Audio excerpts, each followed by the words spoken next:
My name is Alexander Yerokhin. I am from Russian Federation. Now I'm professor of English at the Department of English at the Izhevsk State University, Technical University. Okay, so and I'm engaged in different programs in English for masters and for bachelors and for postgraduates too. My interests are in the area, in different areas, in literature, in foreign literature, in comparative studies, and also in language studies, language as foreign language, etc. Okay, so English and German, two languages. Okay. So that is today. My topic is I would like to tell you about English as lingua franca at the Russian Technical University, a faulty English or a creative variety. I think this presentation will be quite short, and so it take me 15-20 minutes for this presentation. So. Yes, thank you again very much for the invitation. I'm very glad to have an opportunity to deliver my presentation at this conference. And also want to thank the organizers of the conference for this opportunity, to thank the organizers in Honduras and in other countries of Latin America. It's very interesting for me to take part in such an event. So then I would like to begin with my talk. And I have a presentation here. So you see then the screenshot, and then let me begin talking. First of all, I would like to begin with the term lingua franca, English as lingua franca, or in short, ELF.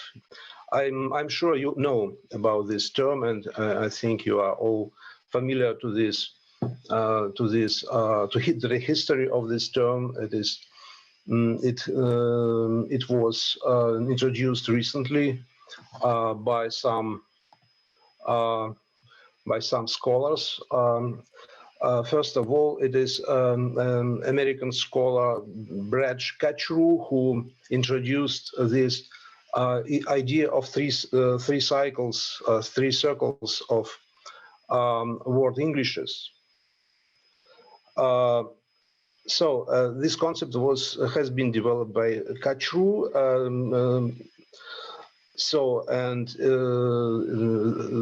The most important article here is this article, World Englishes Agony, the Ecstasy, written in the 1996. And in this text, Kachru develops the idea of three circles. Then you see then three circles of English: the so-called inner circle, non-providing, UK and US and maybe Australia and Canada, etc. So then the outer circle, non-developing countries, new and old Commonwealth countries like India and Pakistan and some other countries in Africa and Asia. So, and then the so-called expanding circle, non-dependent circle, where a lot of speakers in this expanding circle have to adapt the norms provided and developed by the first circles. So, and to the expanding circle, we see much of the rest of the world belongs. Among them, I guess, Latin America and Russia too. And this idea and the idea of English as lingua franca was developed not only by Kachru but also by other scholars in the world. In the end of my presentation, I will show you some list of contributors, of researchers who wrote a lot on this topic. Here, I'd like to remember such names as Julian House, Jennifer Jenkins, Barbara Zeidhofer, Alan Firth, and many others who contributed much to this specific problem. So let us, in short, remember the general characteristics of the English as lingua franca according to this theory.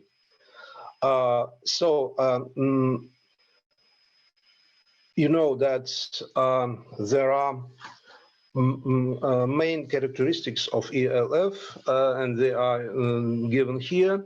The first is that great variability of languages, of Englishes, and this variability is not a fixed code, and it cannot be defined only by its formal characteristics. Rather, it is an open source phenomenon, a resource available for whoever wants to take advantage of these international English or different, so to say, different international languages. And this variability, this maybe variety, includes some specific rules, violations that sometimes are legitimized by the learners of English. So the second characteristic is multifunctionality of the language. It is individually shaped by its users and can fulfill many different functions, ranging from simple small talk to sophisticated arguments. So the next trait is connected with technical and it's adaptation to different local national cultures. While of course based on English from the inner circle, ELF is also full of interlingual and intercultural adaptations, typically containing elements from different linguistic cultures or lingua cultures. So this English, you know, is adapted to the conditions of many local cultures in the world. So then the next step, the next feature is the technical and pragmatic nature of the ELF. From this perspective, English can no longer be seen as the property of the traditional inner circle countries, and the correlation between the English language and the cultures of those countries begins to break down. The authors engaged in studying ELF view often this language as a technical tool of communication with a great variety of versions and applications. So the main thing here is this break between culture and function of language.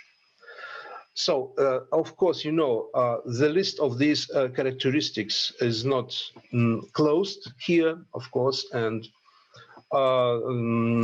it is open, and there are different opportunities to expand this list. I listed only the most important for me, the most important traits of this ALF in this context, in this relation. So, okay, just a minute. It's not. I have to say something. From this point of view, ELF can be hardly regarded as a source of a common language standard. It is more likely to be seen as a set of language biases or some even norm violations, rule violations. and they are legitimized by the local usages. ELF is focused on successful communication and not on the strict compliance with the norms and not on the compliance with the culture, with the cultural norms of the native speakers, so to say. We can say that we need, as teachers of English, I would say we need a more liberal attitude, a tolerant attitude towards violation of standards and knowledge of cultural background of linguistic phenomena, such as phraseology or idiomatic phrases. And this is very important for teaching English as a foreign language in such countries as Russia. We know that we know that our teaching practice today is still heavily focused on teaching, learning standard or normative English as given by the native speakers, and a lot of problems for learners and for teachers rise from this attitude, from this method to study foreign language. So, and let us take a look at these the next slides, and they show the most widespread errors of Russian students in English when studying the ELF. So I would like to list them, to talk about them, and maybe you will observe that some of them are repeating in different contexts, not only in Russia but in other local cultures. So. Lexical grammar errors, so to say, I would say, Joe, I would add, so to say, the so-called errors. So the first is then non-marking of plural forms, both of verbs and nouns. Some examples, many years of working instead of many years of working, or she likes, not she likes cooking, but she likes cooking, etc. A lot of cases. The next, confusing of quantifiers. Many students say many information, not much information, for example. Then the next, improper use of tag questions. For example, do you study at the same university? Are you?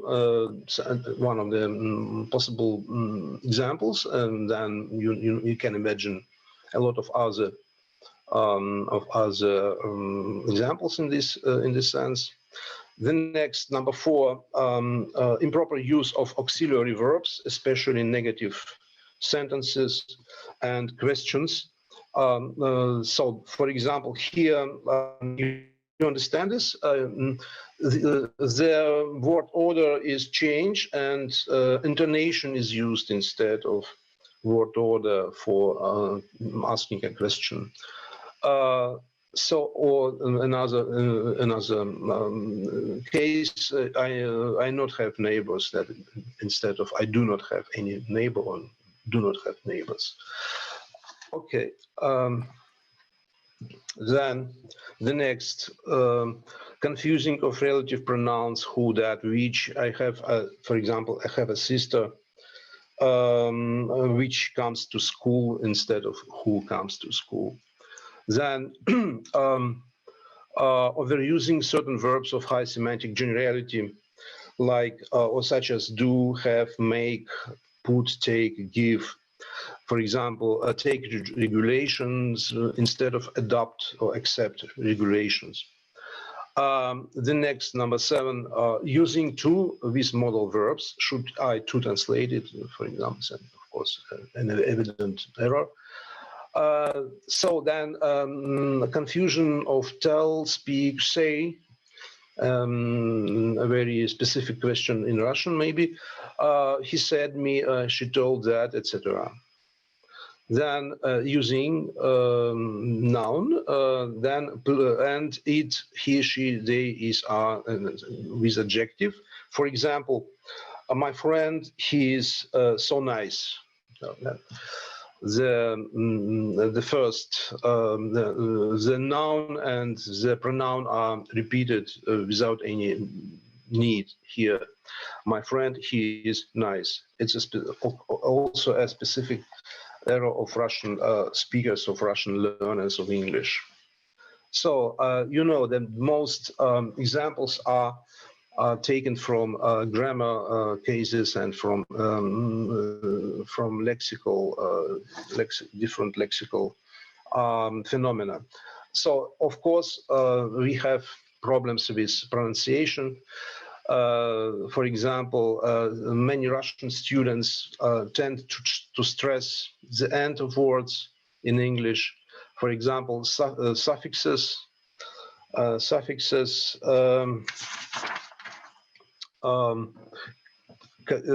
You know, capable, but they say capable, distant, moderate, etc. So this is a specific usage of English in Russia. So, and the second problem is then the so-called reduction of sounds, or first of all of consonants. Combustion, for example, a technical term, they say combustion, for example, or conventional, they say conventional. So they lose some sounds, some consonants when speaking about some technical issues, for example. You know, then here these examples of wrong pronunciation. So then let us think of it a bit. So you know that a good deal of these mistakes or errors, so-called errors, is described by some experts in ELF as specific traits of the ELF in general, as a language for international communication. In other words, these errors, so there are a lot of such errors in different contexts, not only in Russia. Many locals in different, for example, in Asia, they make the same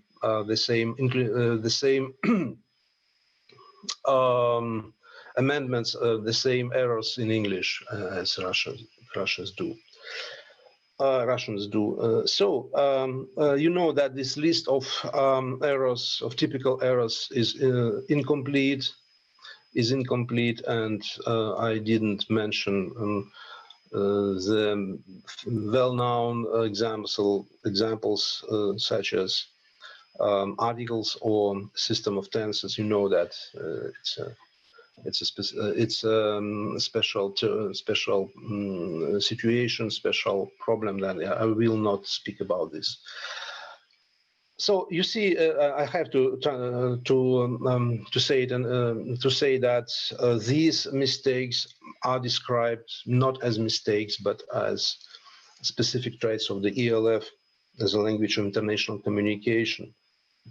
For example, in Jenkins, in an article of Jenkins, Kogo and Dewey, a review of developments in research into English as a lingua franca, published in the journal Language Teaching in 2011. So, and in other words, many cases usually marked by language purists as language misuse are actually of a common nature, or even of a kind of international, universal nature, and they relate to different languages that have nothing in common with each other, such as Arab, Chinese, or Russian languages.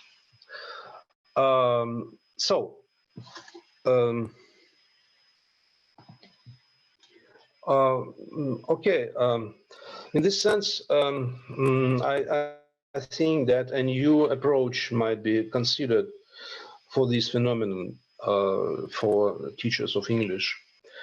This approach should be marked by balancing between teaching standard English as source of norms, and taking into account some local varieties of English which are more tolerant and to the non-native learners' language usage.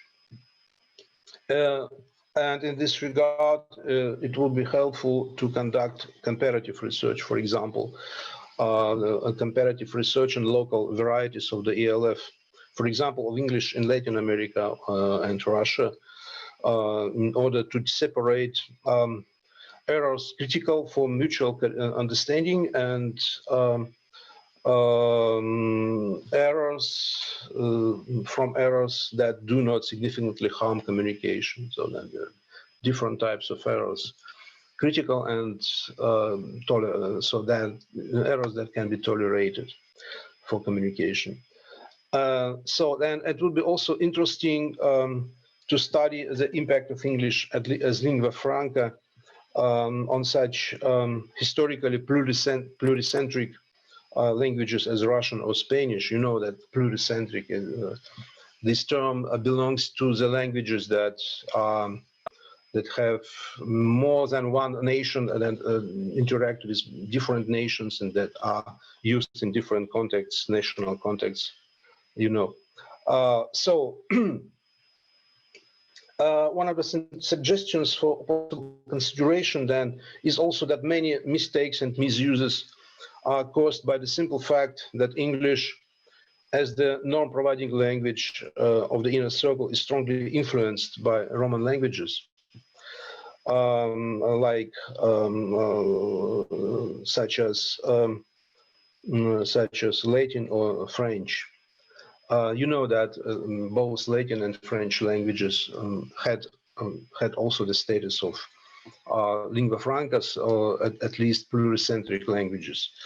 And you know that Spanish and Russian are also pluricentric languages, and maybe this contamination produces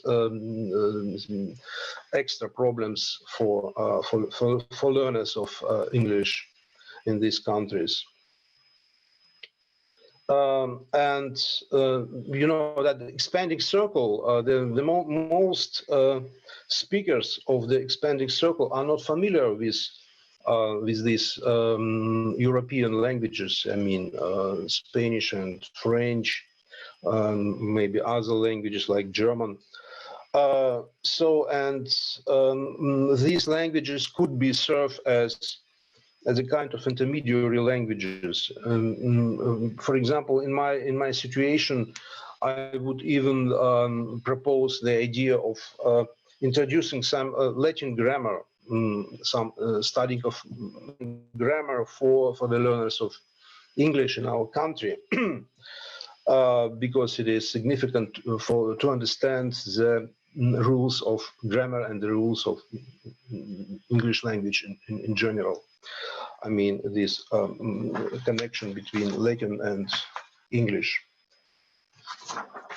So then, and the last task would be then to define as precisely as possible the boundaries between successful and failed communication, regardless of the accuracy of the language means used. That is, we must be aware of the term, of the definition of a successful communication, which means of language should be used for these, and which means are not so necessary to reach this situation, this standard of good communication.